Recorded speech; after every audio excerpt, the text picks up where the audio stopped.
ಈಗ ಮನರೇಗಾ ವಿಚಾರದಲ್ಲಿ ಕಾಳಗ ಜೋರಾಗ್ತಾ ಇದೆ. ನರೇಗಾ ಅಲ್ಲ, ಮೊದಲು ನರೇಗಾ ಇದ್ದಿದ್ದು, ಅದನ್ನ ಆಮೇಲೆ ಹೆಸರು ಬದಲಾವಣೆ ಮಾಡಿದ್ರು. ಅದು ಗಾಂಧೀಜಿಯವರ ಹೆಸರನ್ನ ಇಟ್ಟರು. ಅದು 2010 ಇರಬೇಕು ಅನ್ಸುತ್ತೆ. ಮನ್ರೇಗಾ ಆಯಿತು. ಅದನ್ನ ಈಗ ಬದಲಾವಣೆ ಮಾಡಿ ವಿಬಿಜಿ ರಾಮ್ಜಿ ಅಂತ ಹೆಸರಿಟ್ಟು, ಈಗ ಮನ್ರೇಗಾ ಅನ್ನಿ ಯಾಕ್ರಿ ನೀವು ಹೆಸರು ಚೇಂಜ್ ಮಾಡ್ಬಿಟ್ರಿ ಮಹಾತ್ಮ ಗಾಂಧಿ ಅವರ ಹೆಸರನ್ನ ಅಂತ ಹೇಳಿ ಕಾಂಗ್ರೆಸ್ ನಾಯಕರು ಓ ಅಂತ ಪ್ರತಿಭಟನೆ ಮಾಡ್ತಾ ಇದ್ದಾರೆ. ಲೋಕಭವನ ಅಂತಂದ್ರೆ ರಾಜಭವನಕ್ಕೆ ಹೋಗ್ತಾ ಇದ್ದೀವಿ. ಹೆಸರು ಬದಲಾವಣೆ ಆಗಿದೆಯಲ್ಲ, ಆ ವಿಚಾರದಲ್ಲಿ ಲೋಕಭವನಕ್ಕೆ ಹೋಗ್ತಾ ಇದ್ದಾರೆ ರಾಜ್ಯಪಾಲರನ್ನ ಭೇಟಿ ಆಗಕ್ಕೆ.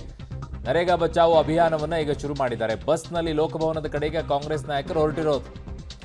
ಕಾಂಗ್ರೆಸ್ ಕಾರ್ಯಕರ್ತರನ್ನ ಮಾರ್ಗ ಮಧ್ಯೆ ಈಗ ಪೊಲೀಸರು ತಡೆದಿದ್ದಾರೆ.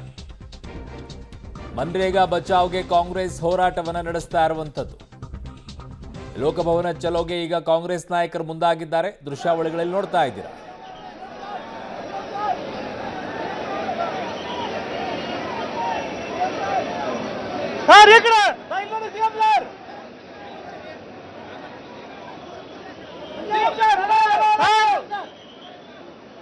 ಕೈ ಮಾಡಿ ಸಾಕಾಗಿದೆ. ಕೈ ಮಾಡಿದ್ರೆ ಏನ್ ಬೇಕಾಗುತ್ತೆ ಬಿಜು. ಅಯ್ಯೋ ಸಾರ್ ಏನ ಕಾಣಲ್ವಲ್ಲ ಸಾರ್.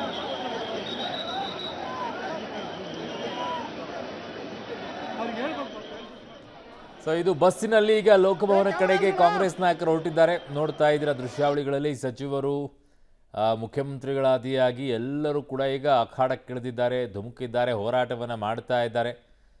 ಸೊ ಮನ್ರೇಗಾವನ್ನು ಹೆಸರನ್ನು ಬದಲಾವಣೆ ಮಾಡಿ ವಿಬಿಜಿ ರಾಮ್ಜಿ ಅಂತ ಹೆಸರನ್ನು ಇಟ್ಟಿದ್ದಕ್ಕೆ ಈಗ ಆಕ್ರೋಶವನ್ನು ವ್ಯಕ್ತಪಡಿಸಿ, ನೀವು ಹೆಂಗ್ರಿ ಮಹಾತ್ಮ ಗಾಂಧಿ ಹೆಸರನ್ನು ಬದಲಾವಣೆ ಮಾಡಿಬಿಟ್ರಿ ಅಂತ ಹೇಳಿ ಆಕ್ರೋಶವನ್ನು ವ್ಯಕ್ತಪಡಿಸಿ ಈಗ ದೊಡ್ಡ ಮಟ್ಟದಲ್ಲಿ ಹೋರಾಟವನ್ನು ಮಾಡೋಕ್ಕೆ ಕಾಂಗ್ರೆಸ್ ಮುಂದಾಗಿತ್ತು. ಆ ನಿಟ್ಟಿನಲ್ಲಿ ಇವತ್ತು ಹೋರಾಟವನ್ನು ಕೂಡ ಮಾಡಿದರು. ಈಗ ಅವರು ರಾಜಭವನಕ್ಕೆ ಹೋಗ್ತಾರೆ, ಅಂದರೆ ಈಗ ಲೋಕಭವನದು. ಅಲ್ಲಿಗೆ ಹೋಗಿ ರಾಜ್ಯಪಾಲರಿಗೆ ಮನವಿಯನ್ನು ಕೊಡ್ತಾರಂತೆ. ಆ ಮೂಲಕವಾಗಿ ರಾಷ್ಟ್ರಪತಿಗೆ ಅದನ್ನು ಕಳಿಸುವಂಥ ಕೆಲಸವನ್ನು ಮಾಡ್ತಾರೆ. ಚಾಲೆಂಜ್ ಮಾಡಬೇಕಾಗಿರುವಂಥದ್ದು ಇದನ್ನು ಕೋರ್ಟ್ನಲ್ಲಿ ಕೇಳಿ, ಅದರ ಜೊತೆಗೆ ಈಗ ಇದು ಒಂದು ವೇ ಸಂವಿಧಾನಾತ್ಮಕವಾಗಿ ರಾಜ್ಯಪಾಲರಿಗೆ ಕೊಟ್ಟು ರಾಜ್ಯಪಾಲರ ಮೂಲಕವಾಗಿ ರಾಷ್ಟ್ರಪತಿಗೆ ಕಳಿಸುವಂಥ ಕೆಲಸವನ್ನು ಮಾಡೋದು.